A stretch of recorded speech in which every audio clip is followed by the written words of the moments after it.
Old people don't sue their kids. That's what my neighbor Mrs. Patterson told me when I first discovered the papers hidden in my kitchen drawer. But sometimes, when your own flesh and blood steals your identity and leaves you drowning in debt you never created, you have to choose between family loyalty and your own survival. Today, I'm going to tell you something I never thought I would share. And if for even a second this feels familiar, I only ask that you like this video and subscribe. It will help me keep opening my heart. My name is Eleanor, and at 73 years old, I thought I knew who I was. I wake up every morning at 5:30 in my small Queens apartment, where the radiator clanks like an old ghost and the coffee maker gurgles its familiar tune. The worn linoleum under my slippers tells the story of 40 years in this place, every scuff mark a memory, every stain a moment shared with family who used to visit. The morning light filters through my kitchen window, casting long shadows across the table where bills pile up like autumn leaves. My arthritis makes opening envelopes a small battle, each twist of my wrist a reminder that time has changed everything about me except my stubborn heart. I still wear my dead husband's old sweater while I sort through the mail, breathing in the faint scent of his aftershave that somehow still clings to the wool. That Tuesday started like any other. I was sipping my black coffee, reading the news on my tablet that my granddaughter Emma taught me to use, when the mail slot rattled. 3 official-looking envelopes slid across the floor like harbingers of doom.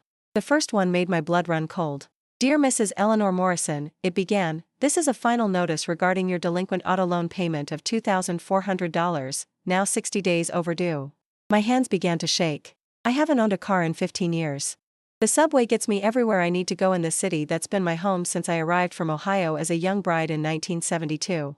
The second envelope was worse. A personal loan for $15,000 from a bank I'd never heard of. The signature at the bottom looked exactly like mine, but I knew with absolute certainty that I had never signed those papers. The third envelope shattered my world completely. A home equity loan against my apartment, the place where I'd raised my children, where I'd nursed my husband through his final illness, where every corner held a lifetime of memories. Someone had used my name, my social security number, my address, to secure $45,000 in loans I never authorized. I sat there in my kitchen, surrounded by the detritus of a life I thought I understood, holding papers that proved someone had stolen pieces of my identity like a thief in the night. The coffee grew cold in my cup. The clock on the wall ticked louder than my heartbeat. And somewhere deep in my chest, a terrible suspicion began to bloom. You see, there was only one person who had all my personal information. Only one person who still had a key to my apartment, who knew where I kept my important documents, who had been asking me for money with increasing desperation over the past 2 years. My son Michael. Let me tell you about Michael, because understanding him is understanding how I ended up in this nightmare. He's 48 years old, my eldest child, born when I was 25 and still believed that love could conquer any obstacle. He was a beautiful baby, with dark curls and eyes that seemed to hold all the wisdom of the world. I used to rock him to sleep while humming lullabies my own mother sang to me, dreaming of the man he would become. For 30 years, I worked 2 jobs to give Michael and his sister Sarah everything I could. I cleaned office buildings at night and worked at a garment factory during the day, my hands raw and bleeding, my back aching, but my heart full of hope for their future. When Michael wanted to go to college, I took out loans I couldn't afford. When he decided to drop out after 2 semesters to start a business, I supported that dream too. The business was going to make us all rich, he said. A food truck serving genuine New York deli sandwiches. He needed $12,000 to get started, just a loan, Mom, he promised. He'd pay me back with interest. I emptied my savings account, the money I'd been setting aside for my retirement, and handed it over with a smile. The food truck lasted 6 months before it was repossessed. Michael came to me with tears in his eyes, explaining how the economy was bad, how people weren't buying sandwiches like they used to, how it wasn't his fault. I believed him. I forgave him. I told him we'd figure something else out. That was 8 years ago, and the pattern had repeated itself more times than I could count. The catering business that needed $10,000 to get off the ground. The online store that required $5,000 for inventory. The investment opportunity that promised to double my money in 6 months if I could just lend him $15,000 to get started. Each time, Michael would arrive at my door with that same desperate look in his eyes, the same promises spilling from his lips like water. Each time, I would feel my resolve crumble under the weight of maternal love. How could I turn away my own child? How could I let him fail when I had the power to help? But the money never came back. The promises were forgotten as soon as the checks were cashed. And slowly, gradually, I began to notice changes in Michael that made my stomach turn cold. He stopped calling unless he needed something. Our conversations became negotiations, each visit a transaction. When I asked about repayment, his face would darken with anger. I'm your son, he'd say, as if that gave him the right to take everything I'd worked for. I shouldn't have to pay you back. Family helps family. The last time I saw him before discovering those loan documents, he'd shown up unannounced on a Sunday evening. I was watching an old movie, wrapped in my favorite blanket, trying to ignore the loneliness that seemed to grow thicker with each passing year. Michael let himself in with his key, his face flushed with excitement. "Mom," he said, "I've got the opportunity of a lifetime. A friend of mine is starting a cryptocurrency trading business, and he needs investors. If I can put in 25,000, I'll triple it within a year. This is it, Mom. This is our chance to get ahead." I looked at my son, this man who had taken so much from me already, and for the first time in my life, I said no. The word came out of my mouth like a foreign language, strange and bitter. Michael's face changed instantly, the excitement melting into something ugly and cold. "Fine," he said, his voice sharp as broken glass. "I guess I know where I stand with you now." He left without another word, slamming the door so hard the pictures on my wall rattled. That was 3 months ago.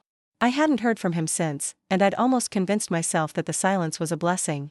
Now, sitting in my kitchen with those loan documents spread before me like evidence at a crime scene, I understood why he'd been so quiet. He hadn't needed to convince me to give him money. He'd simply taken it, using my name, my credit, my life as collateral for his endless schemes. The betrayal cut deeper than any physical wound I'd ever experienced. This wasn't just theft. This was the systematic destruction of everything I'd built, everything I'd worked for, by the person I'd loved most in the world. I picked up my phone with trembling fingers and dialed Michael's number. It went straight to voicemail, his cheerful voice telling me to leave a message and he'd get right back to me. I hung up without speaking. What could I say? How do you confront your own child about stealing your identity? How do you begin a conversation that might end your relationship forever? Instead, I called my daughter Sarah. She lives in New Jersey with her husband and 2 children, busy with her own life, but she's always been the responsible one. When she answered, I could hear cartoons playing in the background, my grandchildren's laughter mixing with the sound of Saturday morning chaos. "Mom?" Sarah's voice carried that familiar note of mild impatience that always crept in when I called during family time. "What's wrong?" I tried to explain about the loan documents, the forged signatures, the money I never borrowed. My words came out in a jumbled rush, tripping over each other in their urgency to be heard. As I spoke, the silence on the other end of the line grew heavier, more ominous. Finally, Sarah sighed, a long, tired sound that made my heart sink. "Mom," she said, "are you sure you didn't sign those papers? I mean, you're getting older, and sometimes people forget things. Maybe Michael helped you with some paperwork and you just don't remember." The suggestion hit me like a slap. My own daughter, questioning my memory, my sanity, rather than believing that her brother could do something so terrible. I felt the walls of my small apartment closing in around me, trapping me in a nightmare where even my family couldn't see the truth. "Sarah," I said, my voice barely above a whisper, "I would remember borrowing $60,000. I would remember signing loan documents. This isn't about forgetting. This is about Michael stealing my identity." Another pause, longer this time. When Sarah spoke again, her voice was careful, measured, like she was talking to a confused child. "Look, Mom, why don't you call Michael and ask him about it? I'm sure there's an explanation. And maybe you should think about coming to stay with us for a while. We could keep an eye on you, make sure you're managing okay on your own. Keep an eye on me. Manage okay on my own." The words echoed in my head long after I hung up the phone. My daughter's solution wasn't to help me fight the theft of my identity.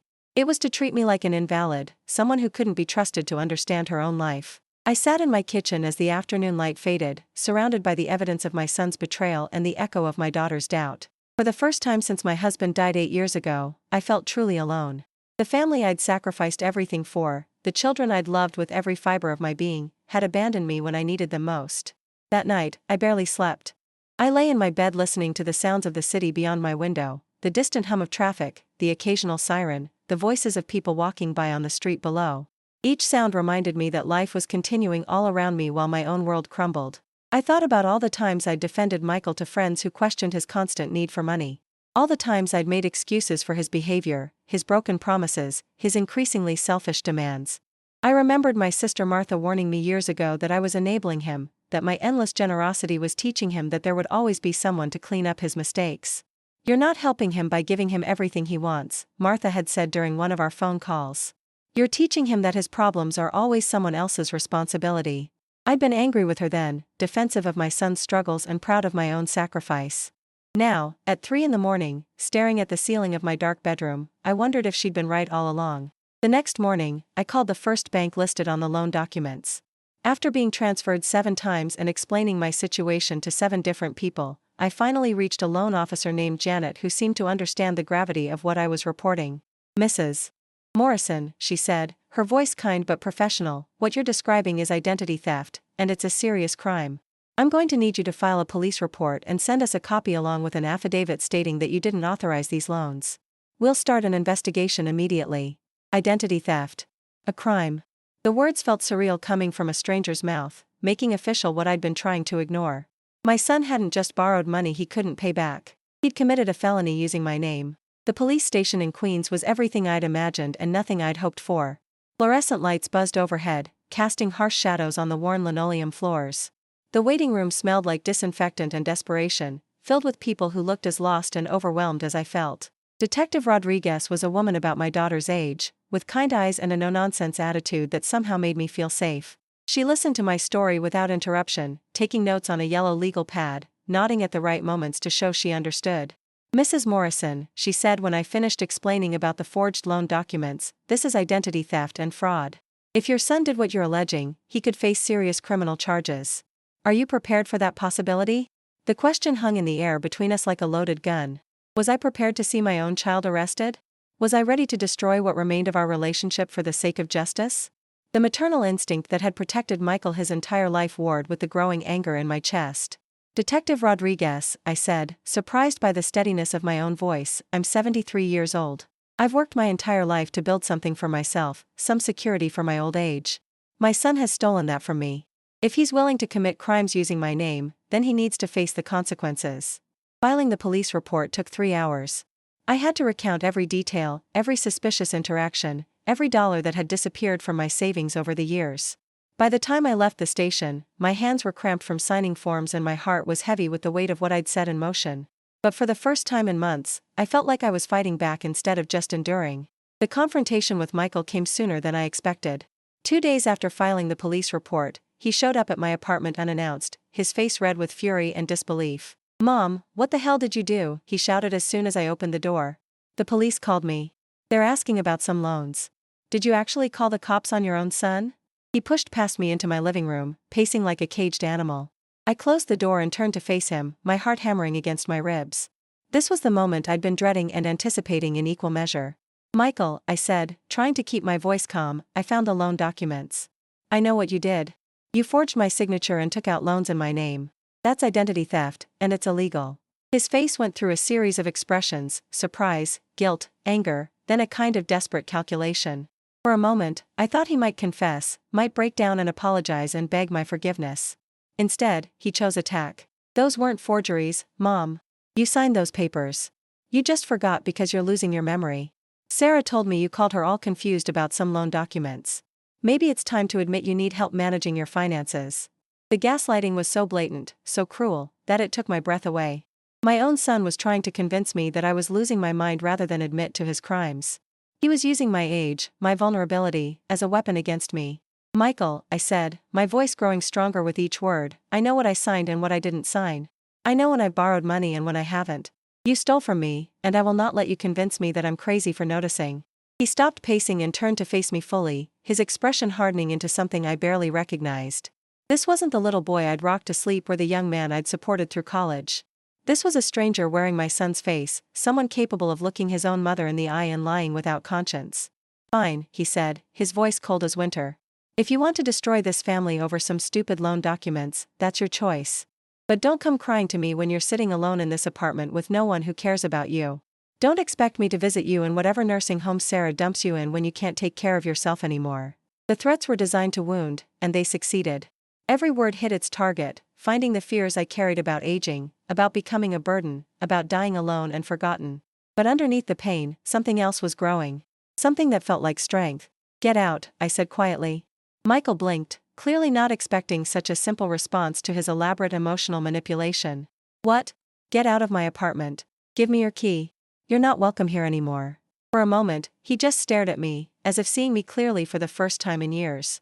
Then his face twisted with rage. "You'll regret this," he said, pulling my apartment key off his keyring and throwing it on my coffee table. "When you're broken alone, remember that you chose this. You chose some money over your own family." The door slammed behind him with enough force to rattle the windows. I stood in the sudden silence of my living room, surrounded by the echoes of his anger and the certainty that I had just changed both our lives forever. That night, I called Emma, my granddaughter. At 25, she was the one member of my family who still seemed to see me as a person rather than an obligation or an opportunity. She lived in Brooklyn, working as a graphic designer, building the kind of independent life I'd once dreamed of having. "Grandma," she said when she answered, her voice warm with genuine affection, "I was just thinking about you. How are you doing?" I told her everything. About the loans, about Michael's theft, about the police report, about the confrontation. Emma listened without interrupting, making small sounds of understanding and outrage at all the right moments.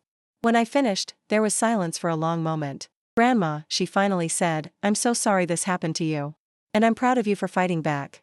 What Dad did was wrong, and it was illegal, and you absolutely did the right thing by reporting it." The validation felt like cool water on a burn. For the first time since this nightmare began, someone in my family was taking my side without question or condition. "But Emma," I said, "I'm scared. What if I can't afford to stay in my apartment? What if the banks come after me for money I don't have? What if your father never speaks to me again?" "Grandma," Emma's voice was firm, "Dad made his choice when he decided to steal from you. Whatever consequences he faces now are his responsibility, not yours. And as for the money, we'll figure it out. There are legal aid lawyers who specialize in identity theft cases. There are programs to help seniors who've been financially abused by family members. You don't have to handle this alone." Financial abuse? I'd never thought of Michael's behavior in those terms, but hearing Emma say it out loud, I realized how accurate the description was. For years, he'd been systematically draining my resources, using emotional manipulation and family loyalty as tools to access my money. The forged loans were just the latest escalation of a pattern that had been building for decades. Emma came to visit me the next Sunday, bringing bagels from a shop in Park Slope and fresh flowers from the farmer's market. We sat in my kitchen, the same kitchen where I discovered those loan documents a week earlier, and she helped me organize all my financial papers into neat piles. "Okay," she said, pulling out a yellow legal pad that reminded me of Detective Rodriguez's notebook, "let's figure out exactly what we're dealing with here." Together, we went through every bank statement, every loan document, every piece of paper related to my finances.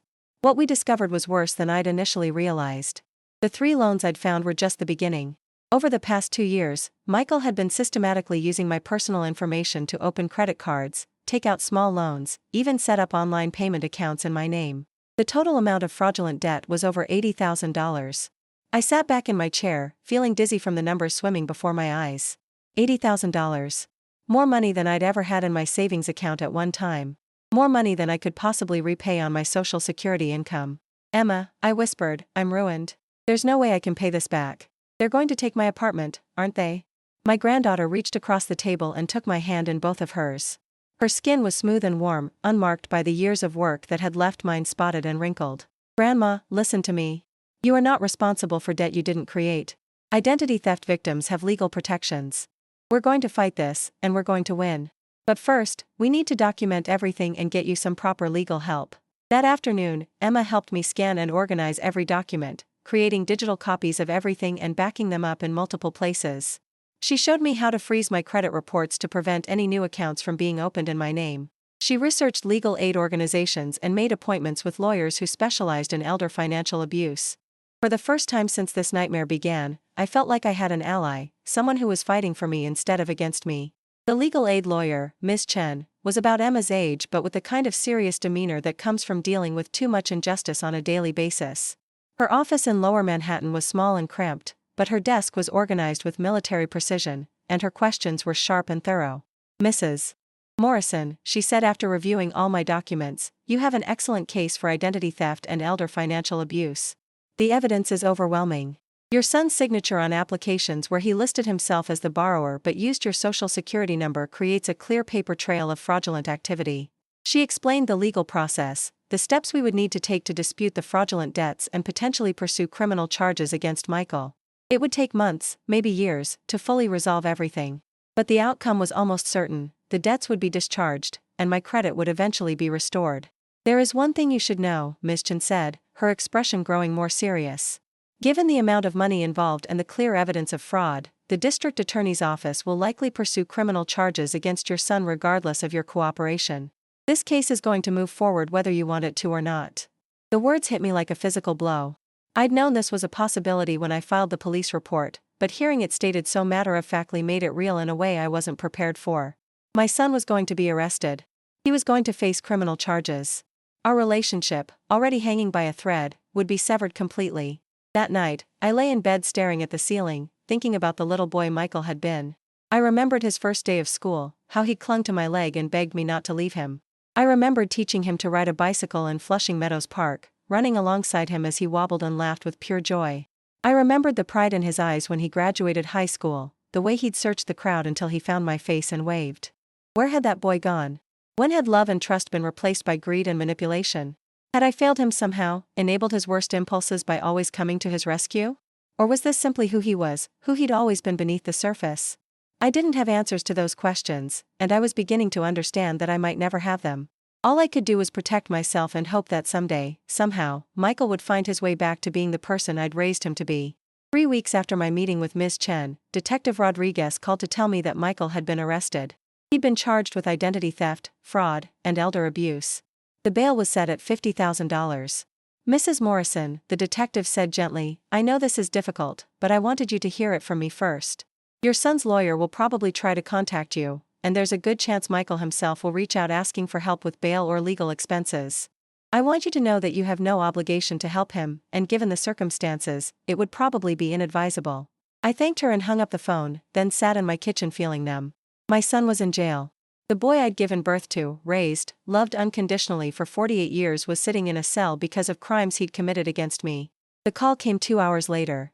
Michael's voice on the other end of the line was small and scared, nothing like the angry, threatening man who'd stormed out of my apartment weeks earlier. Mom, he said, and I could hear that he was crying. Mom, I'm sorry. I'm so sorry. I never meant for it to go this far. I was going to pay it all back, I swear. I just needed some time to get my business off the ground, and then I would have taken care of everything. The lies came as easily as ever, even from a jail cell. Even facing criminal charges, Michael couldn't bring himself to take full responsibility for what he'd done. It was still about his business, his plans, his intentions. My suffering, my fear, my financial ruin were still just unfortunate side effects of his grand schemes. Michael, I said quietly, do you understand what you've done to me? Do you understand that I could have lost my home, my life savings, everything I've worked for, because of your crimes? I know, Mom, I know. But please, you have to help me. The bail is $50,000. If you could just loan me the money one more time, I promise I'll pay you back as soon as this is all sorted out. I've learned my lesson. This will never happen again. One more loan. One more promise. One more lie wrapped in desperation and delivered with crocodile tears. I felt something inside me snap, not with anger but with a kind of crystalline clarity. This was who Michael was. This was who he'd always been. And no amount of love, forgiveness, or financial support was ever going to change him. No, I said. The word hung in the silence between us, simple and final. What? Michael's voice cracked with disbelief. No, Michael. I will not bail you out. I will not loan you money. I will not rescue you from the consequences of your actions. You are 48 years old, and you stole $80,000 from your own mother. You need to face what you've done. I hung up before he could respond, before his tears and pleas could wear down my resolve. Then I turned off my phone and sat in the quiet of my apartment, feeling something I hadn't experienced in years. Peace. The aftermath of Michael's arrest rippled through my family like stones thrown into still water. Sarah called, her voice tight with stress and accusation. Mom, how could you let them arrest your own son? He needs help, not jail time. This is going to destroy our family. My sister Martha called from Florida, where she'd retired 5 years earlier. Eleanor, she said, I heard about Michael from Sarah. I know this must be hard, but honey, you did the right thing.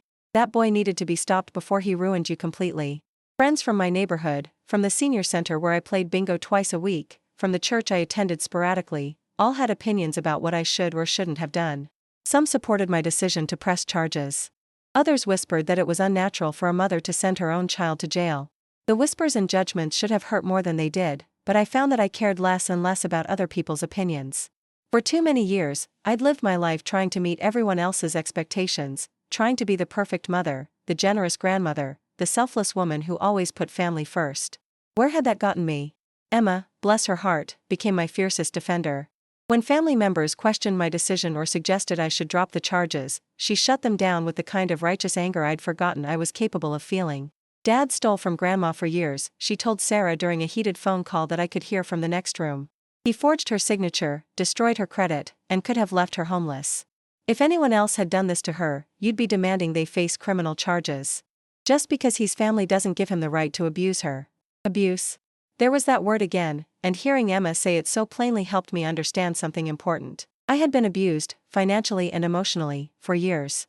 The fact that my abuser was my son didn't make it less real or less harmful. The legal proceedings dragged on for months. Michael's lawyer, paid for by Sarah, tried every strategy imaginable to get the charges dropped or reduced. They claimed I was a confused elderly woman who had consented to the loans and forgotten about them.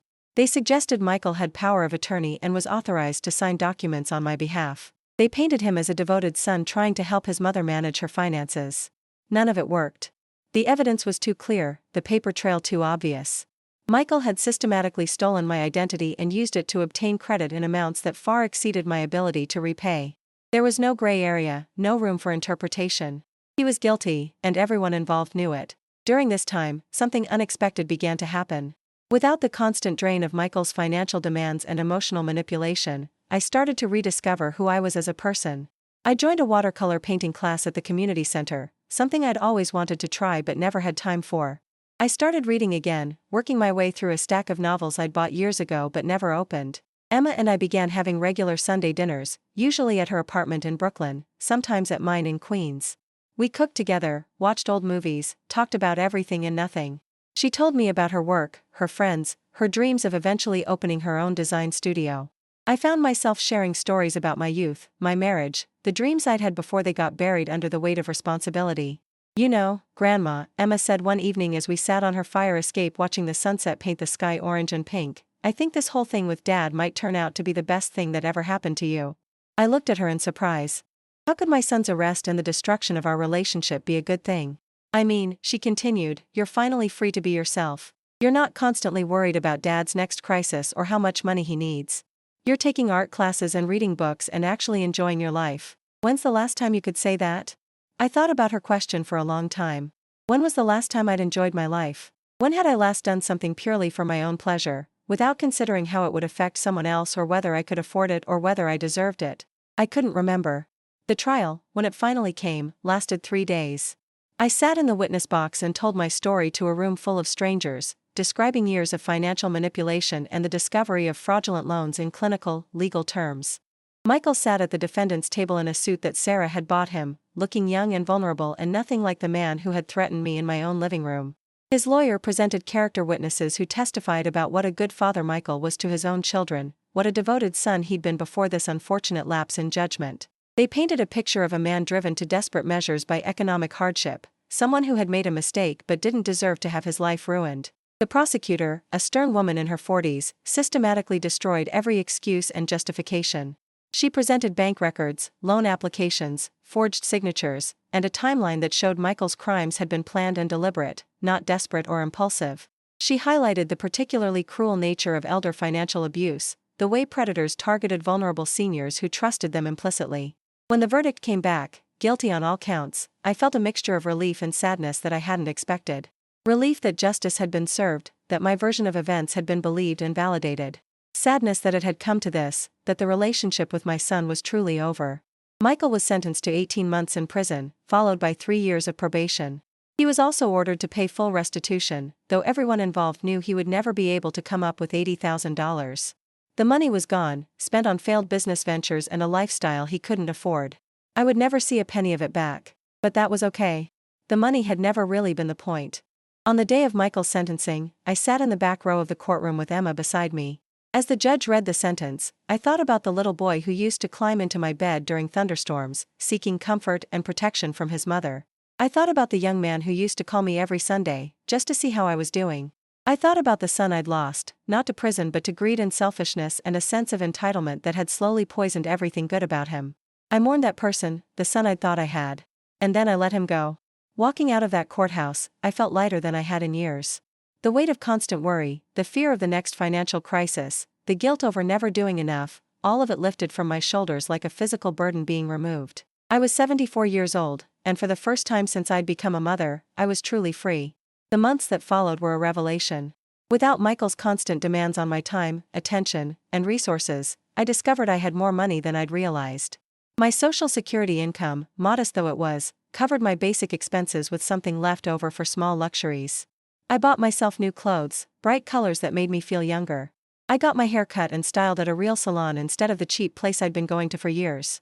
I even splurged on a weekend trip to Boston to visit my cousin Helen, whom I hadn't seen in a decade. Emma and I grew closer than we'd ever been. She started bringing friends to our Sunday dinners, young people who treated me like an interesting person rather than a charity case. They asked about my life, my experiences growing up in the 70s and 80s, my perspective on current events. I began to see myself through their eyes, not as a victim or a burden, but as someone with wisdom and stories worth sharing. I also began dating again, something I would never have imagined in the depths of my despair over Michael's betrayal. Walter was a retired teacher I met in my watercolor class, a gentle man with kind eyes and a dry sense of humor. Our relationship was slow and careful, built on friendship and mutual respect rather than passionate romance. But it was real, and it reminded me that I was still capable of forming new connections, still deserving of affection and companionship. Sarah eventually came around, though it took time. The financial pressure of supporting Michael's defense had strained her marriage and forced her to confront some uncomfortable truths about her brother. When he continued to call her from prison asking for money for commissary accounts and legal fees for appeals, she finally began to understand the pattern of manipulation I'd been describing for years. "Mom," she said during one of our tentative phone conversations, "I owe you an apology. I thought you were being dramatic about Dad's behavior, but now I see what you were dealing with. He's doing the same thing to us that he did to you, and it's destroying our family." The apology meant more to me than she probably realized.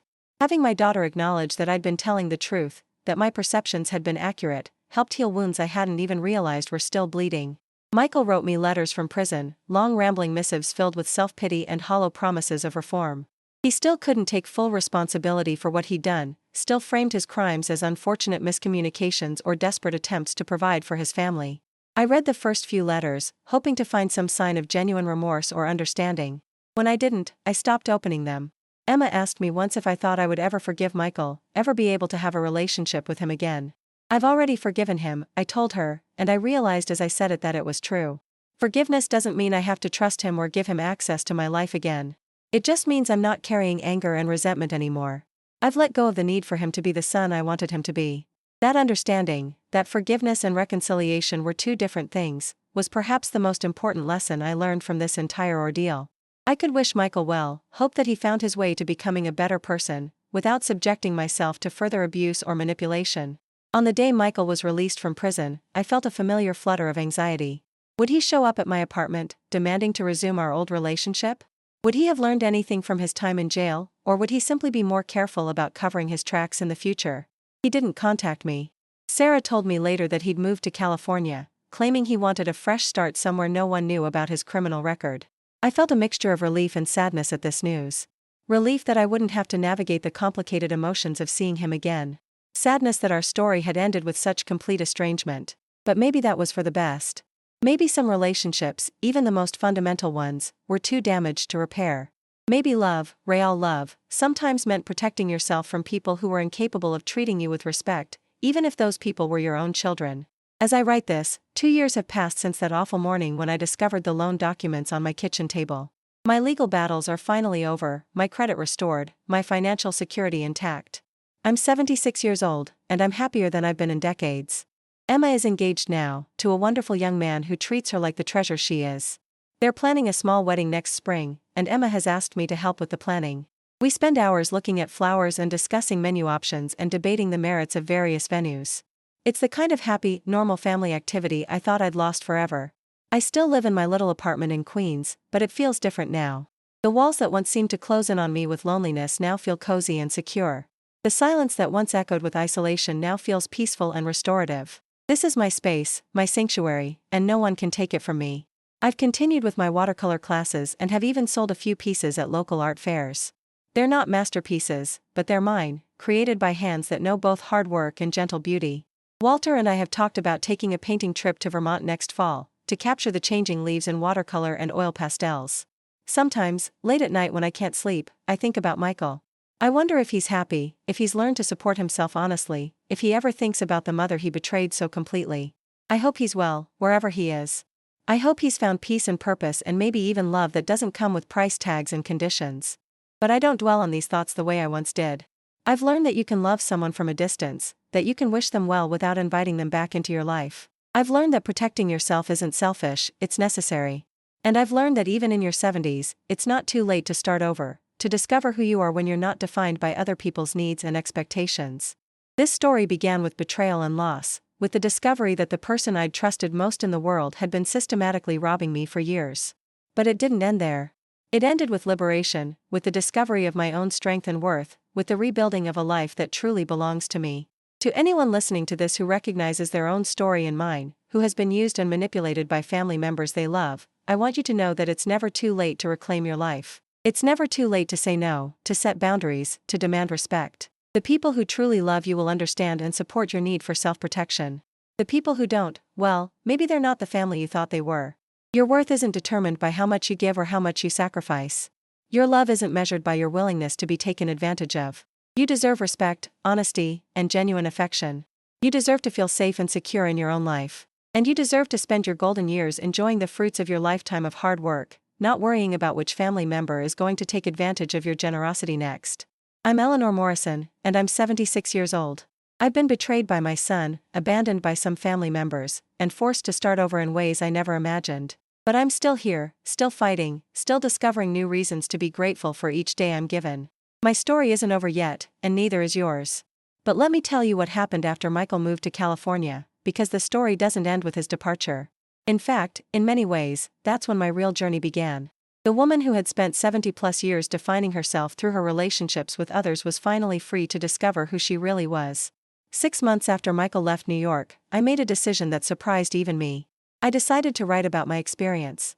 Not just for personal closure, but because I realized there were probably thousands of other seniors out there facing similar situations with their adult children. Emma helped me set up a blog, something I never thought I'd be capable of doing at my age. The first post was terrifying to write. I sat at my kitchen table with my laptop, another gift from Emma, struggling to find the words to describe the shame I felt about being victimized by my own son. How do you admit to the world that the child you raised turned into someone who would steal your identity? How do you explain the complex emotions of love, betrayal, anger, and guilt that come with pressing charges against your own flesh and blood? But once I started writing, the words poured out of me like water from a broken dam. I wrote about the warning signs I'd ignored, the excuses I'd made, the gradual erosion of my financial security and emotional well-being. I wrote about the loneliness of not being believed by my own family, the terror of facing potential homelessness in my 70s, the strength I found when I finally decided to fight back. To my amazement, the response was immediate and overwhelming. Within a week, I had dozens of comments from other seniors who had experienced similar betrayals. Some had been financially abused by their children, others by grandchildren, spouses, or caregivers. Each story was unique, but the patterns were heartbreakingly familiar.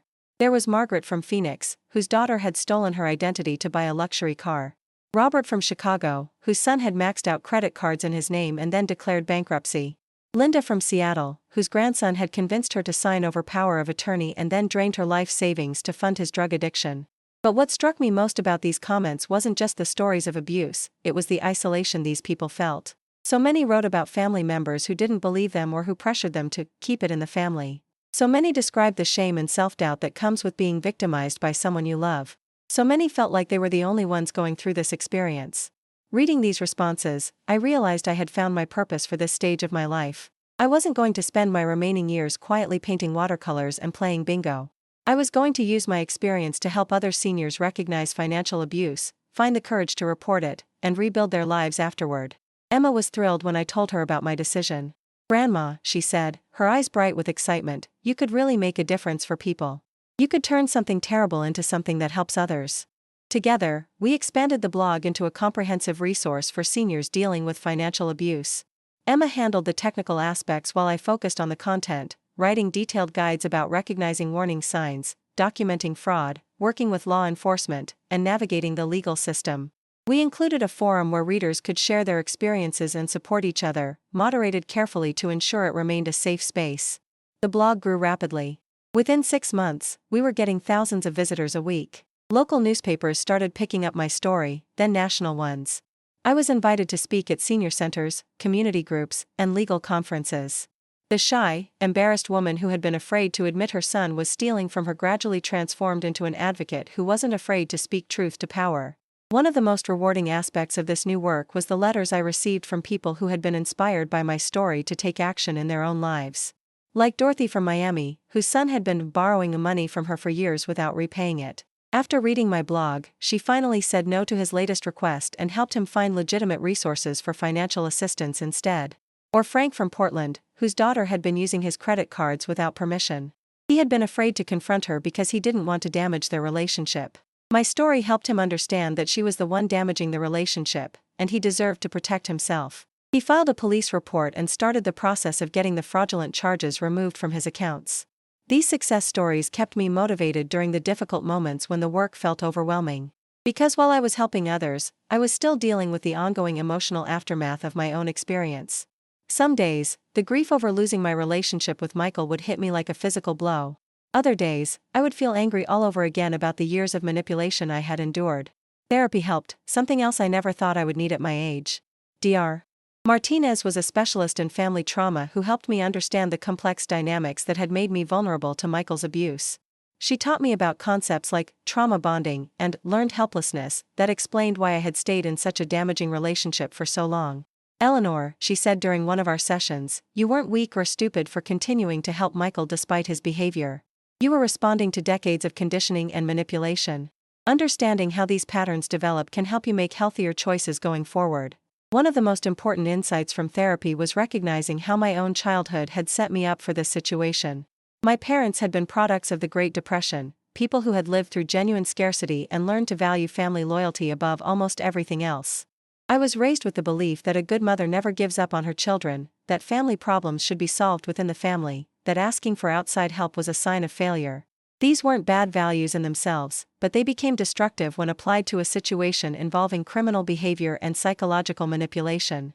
My deep-seated need to be a good mother had made it almost impossible for me to set appropriate boundaries or protect myself from harm. Understanding these dynamics didn't erase the pain of what had happened, but it did help me forgive myself for the years I had spent enabling Michael's behavior. I hadn't been a fool or a victim, I had been a loving mother whose natural instincts had been weaponized against her by someone who knew exactly which buttons to push. This self-compassion was crucial as I continued to build my new life. Because while the blog and advocacy work gave me purpose, the personal relationships I was developing gave me joy in ways I hadn't expected. My relationship with Walter continued to deepen slowly and naturally. He understood my need to process what had happened with Michael and never pressured me to move faster than I was comfortable with. We spent hours talking about our respective losses. His wife had died of cancer 3 years earlier, and the challenges of starting over later in life. You know what I love about this, he said one evening as we sat in Washington Square Park watching people walk by. We're both here because we choose to be, not because we need to be. There's no desperation or obligation. Just two people who enjoy each other's company. He was right. This was what healthy love looked like: mutual respect, shared interests, emotional support without manipulation or demands. After decades of relationships defined by what I could give or do for others, it was revolutionary to be valued simply for who I was. Emma's wedding planning also brought unexpected joy. She insisted on incorporating me fully into the process, asking for my opinions on everything from flowers to music to seating arrangements. But more than that, she made sure I understood that my role wasn't just to help with logistics. She wanted my wisdom, my perspective, my memories of my own wedding to inform her decisions. Tell me about your wedding dress, Grandma, she said one afternoon as we flipped through bridal magazines. What did you love about it? What would you change if you could do it again? I found myself sharing stories I hadn't thought about in years. The blue satin gown I'd worn because white felt too expensive and impractical. The small ceremony in the church where I'd been baptized. The reception in my parents' backyard with food my mother and aunts had prepared themselves. The feeling of optimism and possibility that had filled me as Ralph and I promised to build a life together. Your grandfather and I didn't have much money, I told Emma, but we had so much hope. We believed that love and hard work could overcome any obstacle. And for a long time, we were right. Emma reached over and squeezed my hand. You still have that hope, Grandma. Look at everything you've built from the ashes of what Dad destroyed. You're proof that it's never too late to start over. Her words stayed with me for days afterward. Was it really true that I still had hope, after everything that had happened? When I looked at my life objectively, I had to admit that she was right. At 76, I was building new relationships, pursuing new interests, and finding new ways to make a difference in the world. If that wasn't hope, what was? The wedding itself was beautiful, a small ceremony in a Brooklyn botanical garden with about 50 guests. Emma looked radiant in a simple ivory dress that reminded me of my own wedding gown, and her fiancé James treated her with the kind of respectful adoration that made my heart sing. During the reception, Emma asked me to give a toast. I stood up with my glass of champagne, looking out at the faces of people who had become my chosen family, and found myself speaking from the heart. 2 years ago, I said, I thought my life was over. I had been betrayed by someone I loved deeply, and I felt like I had lost not just my financial security, but my faith in human nature itself. I thought about giving up, about retreating into bitterness and isolation. I paused, looking at Emma and James, at Walter, at the friends I had made through my blog and advocacy work. But this family, this community we've built together, reminded me that betrayal by one person doesn't negate the love of many others. That starting over isn't a sign of failure, it's a sign of courage. That it's never too late to discover new strengths, new purposes, new reasons to be grateful. I raise my glass to Emma and James, who are beginning their own journey of building something beautiful together. And to all of us, who prove every day that family isn't just about blood relations, it's about the people who choose to love and support each other through all of life's challenges. The applause that followed felt like a warm embrace. These people, Emma and James, Walter, the friends I had made through my blog, the extended network of supporters and fellow survivors, they were my real family. They were the people who saw my worth, who celebrated my victories, who offered comfort without expecting anything in return.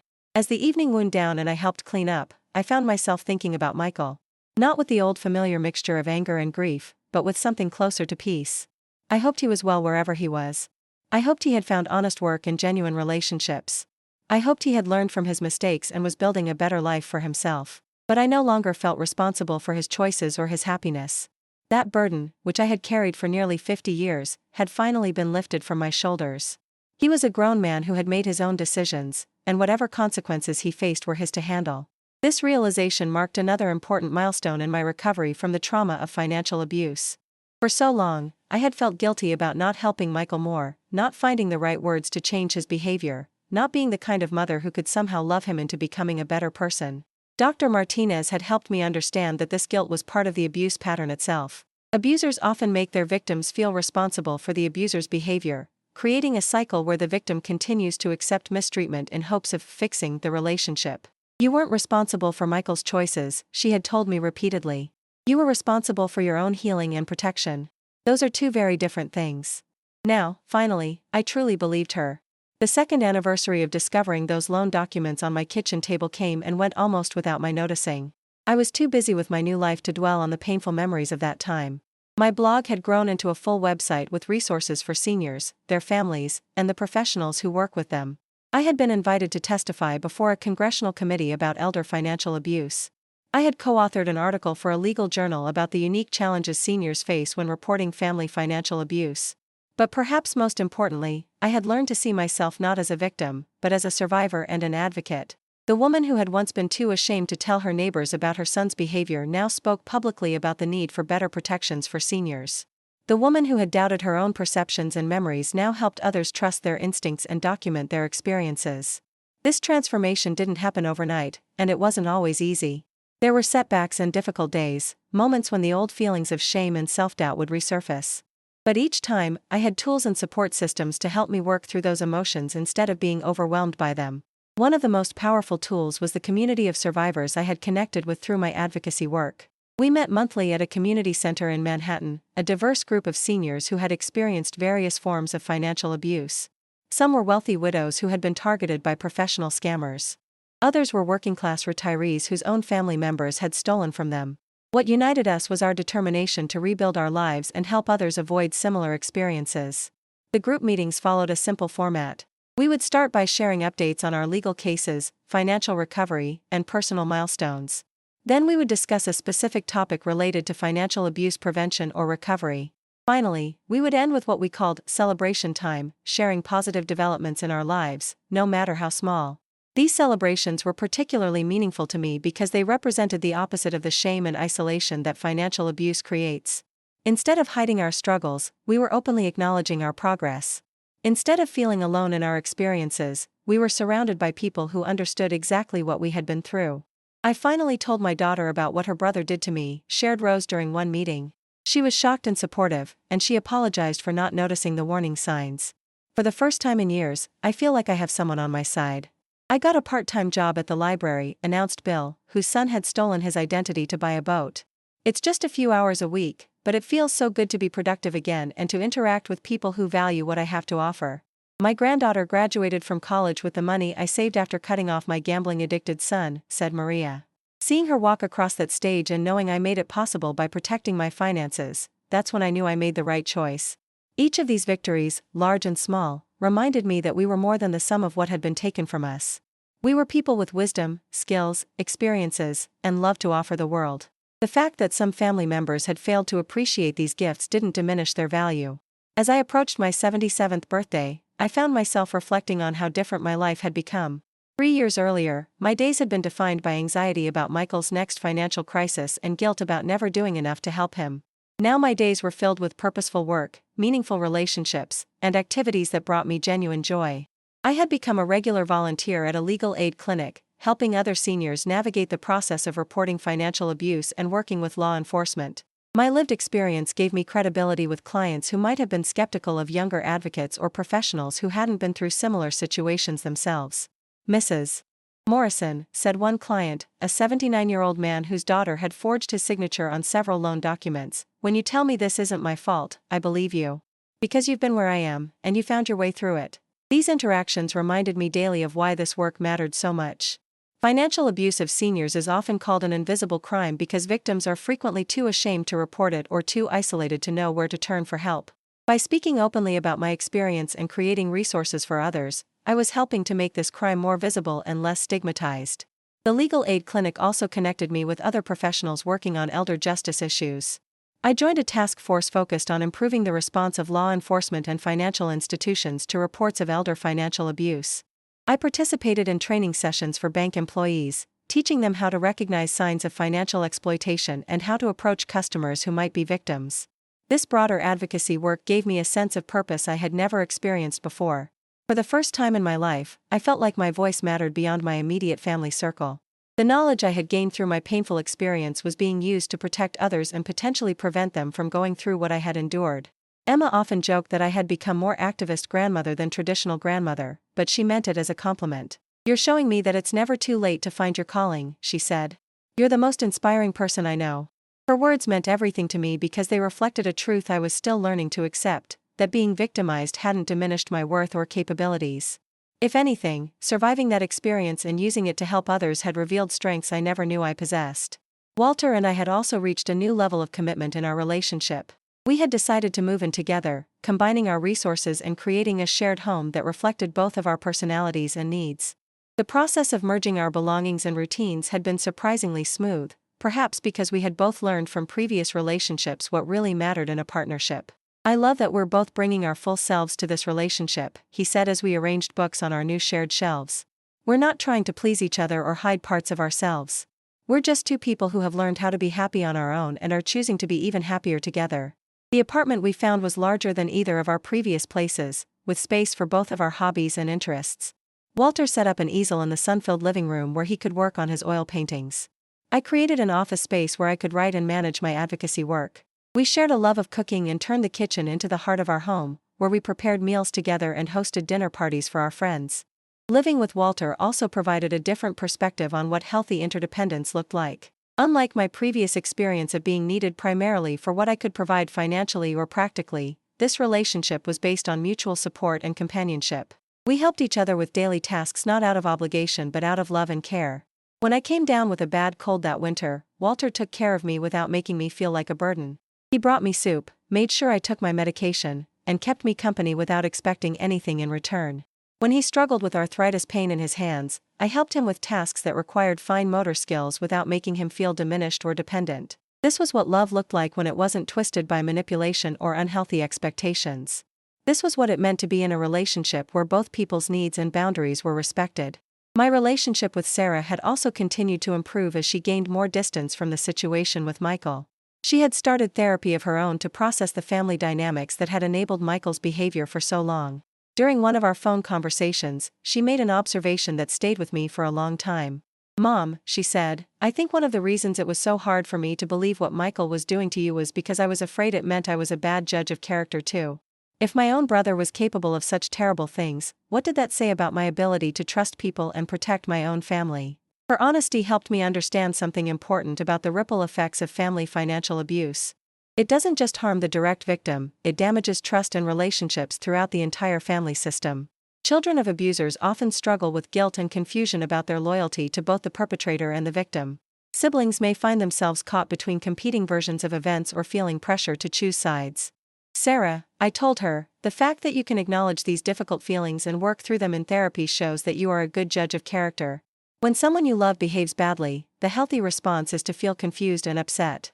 What matters is how you handle those feelings and what you do with the information once you process it. She had internalized many of the same messages about family loyalty that had made me vulnerable to Michael's manipulation. The belief that family members should always support each other, that airing family problems outside the family was somehow disloyal, that love meant accepting unacceptable behavior. These ideas had roots in her childhood just as they had in mine. But unlike me, Sarah was addressing these patterns while her own children were still young. She was learning to set appropriate boundaries, to distinguish between helping and enabling, to model healthy relationships for the next generation. In a way, my experience with Michael had created an opportunity for Sarah to break generational cycles that might otherwise have continued. My relationship with my grandchildren had also evolved as they got older and began to understand more about what had happened with their uncle. Emma's younger brother David, who was now 22, had initially been angry with me for sending Dad to prison. But as he matured and began to understand the concept of financial abuse, his perspective shifted. "Grandma," he said during one of our conversations, "I'm sorry I gave you such a hard time about the whole thing with Dad. I thought you were being mean, but now I realize you were protecting yourself. And probably protecting the rest of us too, because if Dad had kept getting away with it, he probably would have started stealing from other family members eventually." David's evolving understanding of the situation highlighted another important aspect of financial abuse recovery: the process of rebuilding relationships with family members who initially took the abuser's side. This required patience, compassion, and clear communication about boundaries and expectations. I had learned not to take David's initial reaction personally. He had been young and had limited information about the situation. His loyalty to his father was natural and understandable. But I also hadn't compromised my own well-being or safety in an attempt to maintain his approval. I had continued to be loving and available to him while also being clear about my boundaries regarding discussions about Michael. Over time, as David gained more life experience and perspective, he was able to see the situation more clearly. This taught me an important lesson about the long-term nature of healing from family financial abuse. Some relationships can be rebuilt, but it takes time and often requires the other person to do their own processing and growth. As my 77th birthday approached, I found myself planning a celebration that would have been unimaginable just a few years earlier. Walter and I decided to host a party at our apartment, inviting all the people who had become important to us during this new chapter of our lives. The guest list included Emma and James, Sarah and her family, Walter's adult children who lived nearby, friends from our art classes and neighborhood, members of my financial abuse survivor support group, and colleagues from my advocacy work. It was a diverse group of people united primarily by their role in our current lives rather than their connection to our past. Preparing for the party, I reflected on how different this felt from the birthday celebrations of previous years. For too long, my birthdays had been muted affairs, overshadowed by worry about Michael's latest crisis or disappointment over his failure to remember the occasion. The few family gatherings we had managed were often tense, with everyone walking on eggshells to avoid setting off one of Michael's emotional outbursts or financial demands. Now I was planning a celebration surrounded by people who genuinely cared about my well-being and who wanted to honor this milestone in my life. The difference was profound and moving. The party itself exceeded all my expectations. Our apartment was filled with laughter, meaningful conversations, and the kind of warm energy that comes from bringing together people who truly like and respect each other. Sarah's children, now teenagers, engaged in thoughtful conversations with members of my survivor support group. Emma and her husband swapped stories with Walter's children about their parents' unexpected romance. Colleagues from my advocacy work marveled at the breadth of community I had built. During the evening, Emma stood up to make a toast that brought tears to my eyes. 3 years ago, she said, my grandmother faced the worst betrayal imaginable from someone she had loved and supported her entire adult life. She could have let that experience break her, make her bitter and withdrawn. Instead, she chose to use her pain as fuel for positive change. She built a new life filled with purpose, love, and community. She transformed from a victim into an advocate, from someone who was taken advantage of into someone who protects others. Emma paused, looking directly at me. Grandma, you taught me that it's never too late to reinvent yourself, that resilience isn't about avoiding hardship but about what you do after hardship finds you. You are the strongest, most inspiring person I know, and I'm proud to be your granddaughter. The applause that followed felt like a warm embrace from everyone in the room. But more than that, Emma's words helped me recognize how far I had truly come. 3 years earlier, I had been a woman defined primarily by her relationships with others, especially her role as a mother. I had derived my sense of worth from what I could give or do for other people, particularly my children. Now I was a woman who had discovered her own intrinsic value, independent of her usefulness to others. I was someone who had survived a devastating betrayal and used that experience to build something meaningful and helpful for other people. I was a person with my own interests, relationships, and purposes that had nothing to do with my role as a mother or caregiver. This transformation wasn't complete. I suspected it would be a lifelong process of continued growth and self-discovery. But the foundation was solid now. I knew who I was beyond my relationships with others. I knew what I valued and what I wouldn't tolerate. I knew that I deserved respect, honesty, and genuine care from the people in my life. As the evening wound down and our guests prepared to leave, I found myself having a quiet moment with Walter on our balcony, looking out at the city lights. "Thank you," I said, though the words felt inadequate for everything I wanted to express. "For what?" he asked, genuinely puzzled. "For being part of this new life I've built. For showing me what healthy love looks like. For believing in me when I was still learning to believe in myself." Walter smiled and took my hand. "Eleanor, you built this life yourself. All I did was have the good sense to want to be part of it. Have you ever experienced financial abuse from a family member, or do you know someone who has? Have you ever had to choose between family loyalty and protecting yourself? Please share your experiences in the comments below. Your story might be exactly what someone else needs to hear to find the courage to stand up for themselves. If this story touched you, if it gave you hope or validation or the strength to make difficult but necessary changes in your own life, please like this video and subscribe to my channel. Together, we can keep opening our hearts, sharing our truths, and supporting each other through the challenges of aging with dignity and grace. Thank you for listening, and thank you for reminding me that I'm never really alone.